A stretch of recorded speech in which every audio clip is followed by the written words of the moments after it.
और चलिए सीधे आपको लिए चलते हैं गोरखपुर, जहां मुख्यमंत्री योगी आदित्यनाथ मौजूद हैं। दौर वहां का समाप्त हुआ, आज उसका खामियाजा पूरे कानपुर को, पूरे मध्य यूपी को भुगतना पड़ रहा है। लेकिन जेके समूह ने वहां पे भारत के परंपरा के अनुरूप धर्म से जुड़े हुए बहुत अच्छा मंदिर वहां बनाया, इंस्टीट्यूशंस बनाए, हॉस्पिटल्स बनाए।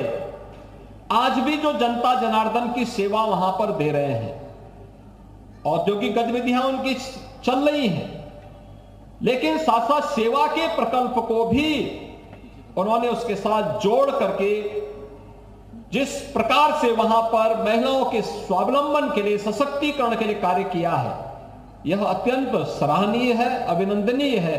और आज 1150 महिलाओं को ये मशीन, जिसमें यहां पर ग्रुप बना करके उनके प्रशिक्षण हुए, अलग अलग उसमें प्रशिक्षण हुए, उनके प्रशिक्षक भी यहां आए थे और उन्होंने इन सभी कार्यक्रमों की नजदीक से देखभाल की।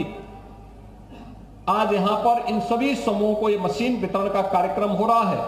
मैं इसके लिए जेके समूह को हृदय से धन्यवाद देता हूं और उनके पूरे इन कार्यक्रम की सराहना भी करता हूं। हम सब जानते हैं कि प्रधानमंत्री मोदी जी की टॉप प्रायोरिटी में महिलाओं की सुरक्षा, उनका सम्मान, उनका स्वावलंबन है। मोदी जी प्रधानमंत्री बने, प्रधानमंत्री बनने के बाद ही उन्होंने बेटी बचाओ बेटी पढ़ाओ का एक अभियान चलाया था। और बेटी बचाओ बेटी पढ़ाओ के बाद महिला सशक्तिकरण के लिए देश के अंदर अनेक कार्यक्रम चले। उन कार्यक्रमों की एक लंबी श्रृंखला है। श्रृंखला आप देख सकते हैं किस प्रकार से इस श्रृंखला ने देश को एक नई ऊंचाई तक पहुंचाने में योगदान दिया। चाहे वह जनधन अकाउंट हो, चाहे वह उज्ज्वला योजना के कनेक्शन हो, चाहे वह प्रधानमंत्री आवास योजना के लाभार्थियों को आवास उपलब्ध करवाने का कार्यक्रम हो, चाहे वह प्रधानमंत्री गरीब कल्याण अन्न योजना की योजना हो,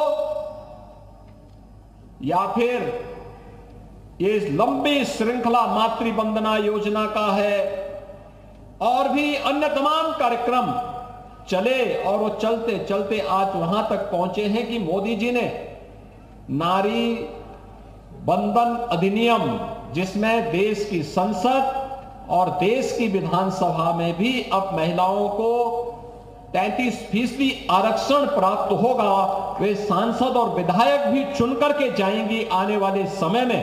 यह कार्य भी अधिनियम पारित करके मोदी जी ने सुनिश्चित कर दिया। उत्तर प्रदेश में भी प्रधानमंत्री मोदी जी के प्रेरणा से हम लोगों ने अनेक ऐसे कार्यक्रम प्रारंभ किए, जिसमें महिलाओं के सशक्तिकरण के लिए उन कार्यक्रमों में मुख्यमंत्री कन्या सुमंगला की योजना भी है, मुख्यमंत्री सामूहिक विवाह की योजना भी है। मुख्यमंत्री कन्या सुमंगला की योजना में बेटी के जन्म लेने से लेकर के स्नातक तक की पढ़ाई के लिए सरकार उन्हें अनुदान देती है। पहले 15,000 की राशि थी, अब हम इस नए वित्तीय वर्ष में उसे 25,000 करने जा रहे हैं। बेटी की शादी के लिए 51,000 रुपए की राशि सरकार उस परिवार को उपलब्ध करवाती है। और ये सभी कार्यक्रम इस रूप में जुड़े हुए हैं जिससे महिला सशक्तिकरण के लिए कार्यक्रम हो सके। आज प्रदेश में निवासित महिला पेंशन, वृद्धावस्था पेंशन, दिव्यांगजन पेंशन की राशि को 1,000 रुपए करते हुए हम लोगों ने प्रदेश के अंदर वर्तमान में 1 करोड़ परिवार को यह पेंशन की राशि उपलब्ध करवा रहे हैं। आप अनुमान करिए, 1 करोड़ लोगों के पास पहले इनको, बहुत कम लोगों को 300 रुपए महीने की पेंशन मिलती थी। हमने उसको बढ़ा के 1,000 रुपया किया और पूरी व्यवस्था आज उनको हर तीसरे महीने उनके अकाउंट में पैसा जाता है। ऐसे ही राशन, जरूरतमंदों को राशन कार्ड की व्यवस्था, स्वामित्व योजना के अंतर्गत जहां पे उनका मकान है ग्रामीण क्षेत्र में, वहां का मालिकाना अधिकार उन्हें उपलब्ध करवाने का कार्य भी किया गया। महिला स्वयंसेवी समूह के माध्यम से भी अनेक कदम उठाए गए, जहां पे महिला स्वयंसेवी समूह अनेक कार्यक्रम कर रहे हैं। आज का ये कार्यक्रम महत्वपूर्ण इसलिए भी है, एक, ये सिलाई की मशीन एक परिवार को आर्थिक स्वावलंबन प्रदान करेगी, और दूसरा, गोरखपुर को रेडीमेड गारमेंट के एक हब के रूप में भी आप विकसित करने में योगदान दे सकते हैं। अगर ये सभी मिलकर के एक समूह, अलग अलग समूहों का गठन करके मार्केट से जुड़ जाएंगे, तो मार्केट से कपड़ा मिला, इन्होंने सिलाई की, प्रति नग के हिसाब से उन्हें पैसा मिलना प्रारंभ हो जाएगा। तो इस हिसाब से अगर आप देखेंगे तो हर महिला प्रतिदिन 500 से लेकर के 1000 रुपए आसानी से कमा सकती है एक ही मशीन से।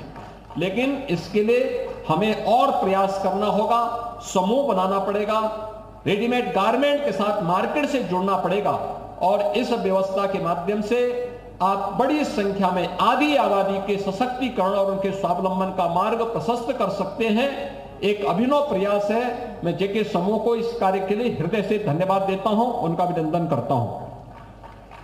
दूसरा, आज यहां पर 2 मोबाइल मेडिकल वैन जो हमें आज यहां पर प्राप्त हुई है, जिसमें सुश्री पद्मजा जी ने, जो एमडी और सीओ रही हैं एनएसडीएल की, उन्होंने उसके माध्यम से ये मेडिकल वैन राज्य सरकार को उपलब्ध कराई है। और जब ये 2 मेडिकल वैन का प्रस्ताव मेरे सामने आए, तो मैंने उस समय मेरे मन में आया कि वास्तव में ये मेडिकल वैन सभी प्रकार की मेडिकल इक्विपमेंट से लैस है। पूरी सभी प्रकार के मेडिकल की सुविधाएं इस मेडिकल वैन के माध्यम से मिल सकती हैं। उसमें केवल डॉक्टर बैठे, पैरामेडिक्स बैठे, और अगर गांव में जाएं तो गांव के लोगों को गांव के अंदर ही हॉस्पिटल की सभी प्रकार की सुविधाएं उपलब्ध करवा सकते हैं।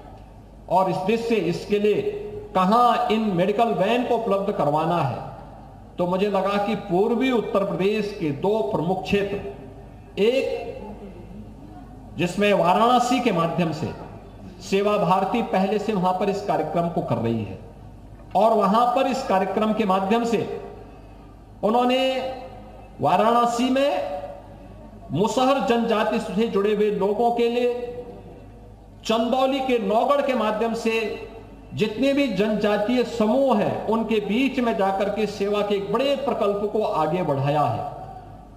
और वहां के सेवा भारती के अध्यक्ष श्री राहुल सिंह जी आज स्वयं भी यहां पर आए हैं। वहां के जिला प्रशासन के माध्यम से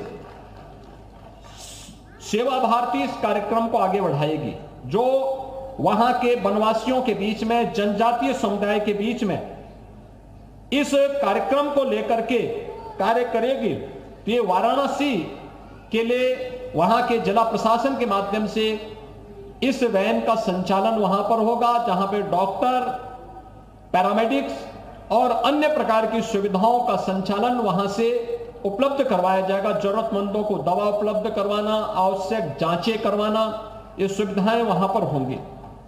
और दूसरा, गोरखपुर से प्रारंभ कराएंगे, जहां पे डॉक्टर, पैरामेडिक्स, दवा की व्यवस्था रहेगी, और दूर दराज के गांवों में,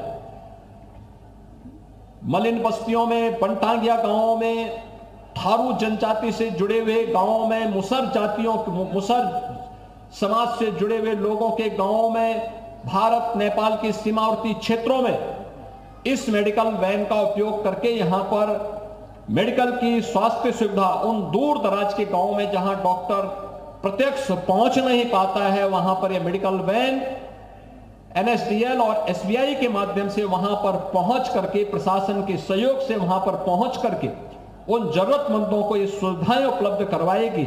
आज मैं इसके लिए सुश्री पद्मजा जी का और एसबीआई का हृदय से धन्यवाद करता हूं कि उन्होंने इस मेडिकल वैन को, जो हर प्रकार की सुविधा से लैस है, आज ये उत्तर प्रदेश शासन को उपलब्ध करवा करके करवा रही हैं। इसके लिए हजारों लोग इस सुविधा का लाभ ले पाएंगे, और उन जरूरतमंदों तक जिन तक डॉक्टर कभी नहीं पहुंच पाया था, आज वहां पर ये मेडिकल वैन पहुंच करके उनको वहां पे स्वास्थ्य की सुविधा उपलब्ध करवाने का कार्य करेगी। इस विश्वास के साथ आज एक कार्यक्रम यहां पर संपन्न हो रहा है। ये दोनों बड़े महत्वपूर्ण कार्यक्रम हैं। मकर संक्रांति के एक दिन पहले इस कार्यक्रम के साथ जुड़ना एक अभिनव प्रयास है। मैं इसके लिए इन दोनों समूहों को, NSDL को, SBI और JK समूह को एक बार फिर से हृदय से धन्यवाद देता हूं कि जरूरतमंदों की सेवा के लिए हम लोग अपने CSR के मत का बेहतर उपयोग करते हुए उनके स्वावलंबन के लिए, उनके सशक्तिकरण के लिए और उनकी जरूरतों को पूरा करने में अपना योगदान दे रहे हैं। इसके लिए मैं राज्य शासन की ओर से भी उनका हृदय से धन्यवाद देते हुए अभिनंदन करता हूं और आप सभी लाभार्थियों को जो यहां पे प्रत्यक्ष रूप से सिलाई मशीन प्राप्त कर रही हैं, इनको बधाई देता हूं, मकर संक्रांति की अपनी शुभकामना देता हूं और साथ साथ जिन्हें मेडिकल वैन की सुविधा प्राप्त होने वाली है उनको भी सभी को मैं अपनी मंगलमय शुभकामनाएं देता हूं कि उनको उनके घर में ही स्वास्थ्य की सुविधा इस प्रकार की मेडिकल वैन के माध्यम से हमें प्रदान करने में सहायता प्राप्त होगी। आज के इस अवसर पर एक बार फिर से मैं आप सबको मकर संक्रांति, लोहड़ी और जो भी पर्व और त्योहार इधर हमारे प्रारंभ हो रहे हैं, इन सब की अपनी शुभकामनाएं देता हूं और 22 जनवरी को अयोध्या में प्रभु राम के प्राण प्रतिष्ठा का भी एक भव्य आयोजन होने जा रहा है। आदरणीय प्रधानमंत्री जी के कर कमलों से 500 वर्षों के बाद यह अवसर हम सबके सामने आने जा रहा है।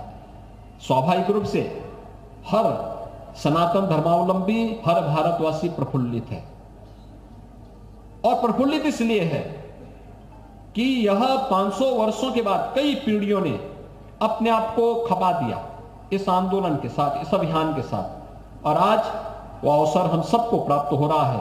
यह भव्य समारोह हम अपनी आंखों से देख पा रहे हैं। मैं इस अवसर पर आप सबको 22 जनवरी के प्राण प्रतिष्ठा समारोह की भी हृदय से अभी से बधाई देता हूं।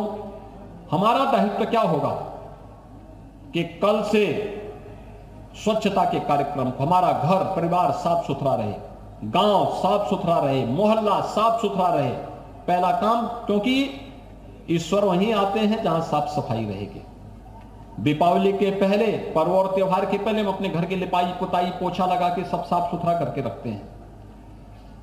तो सबसे पहला काम सफाई का, स्वच्छता का। दूसरा, भगवान के आगमन के पहले अखंड रामायण का पाठ हो। घर के परिवार के लोग आपस में ही राम नाम संकीर्तन का काम करें।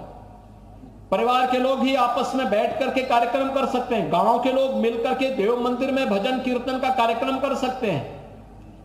ये 16 से लेकर के 22 तक लगातार चले।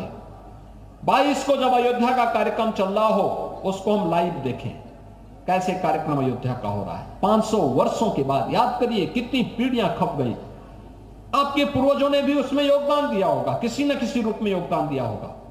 किसी ने भावनाओं से दिया होगा, किसी ने प्रत्यक्ष रूप से दिया होगा, किसी ने चंदे के रूप में दिया होगा, किसी ने किसी रूप में दिया होगा। ये सभी का योगदान है और सामूहिक योगदान का परिणाम आज वहां पे हम सबको देखने को मिलेगा। हम उस कार्यक्रम को देखें और फिर जब कभी अयोध्या 22 के बाद अवसर मिले तो एक बार अयोध्या में प्रभु राम का दर्शन करके नए भारत का, नए उत्तर प्रदेश में नई अयोध्या और रामलला का दर्शन करने का सौभाग्य भी सबको प्राप्त हो, इसके लिए व्यवस्था बनाएंगे भी। आपको वहां दर्शन कराने की व्यवस्था भी करवाएंगे। कितने लोग दर्शन करना चाहते हैं अयोध्या में? वाह भाई, सभी लोग तैयार हैं। आप चिंता मत करिए, आपका नाम नोट करवा करके अवश्य वहां की व्यवस्था करवाएंगे। तो आप सबको मैं आज के इस अवसर पर हृदय से बधाई देता हूं, अपनी शुभकामनाएं देता हूं। आप इन दोनों सुविधाओं का लाभ प्राप्त कर पाएंगे, इसके लिए मेरी मंगल में शुभकामनाएं। धन्यवाद। जय जय सीताराम। बहुत बहुत धन्यवाद, बहुत बहुत धन्यवाद पूज्य महाराज श्री। ये सदन कितना भाग्यशाली है। दे रहे थे 1150 प्रशिक्षित महिलाओं को सिलाई मशीन बांटी गई हैं। इसके अलावा उन्होंने बताया कि कैसे जो उनकी सरकार है, केंद्र की सरकार है, मिलकर साथ काम कर रहे हैं और विकास के आयाम नए छू रहे हैं।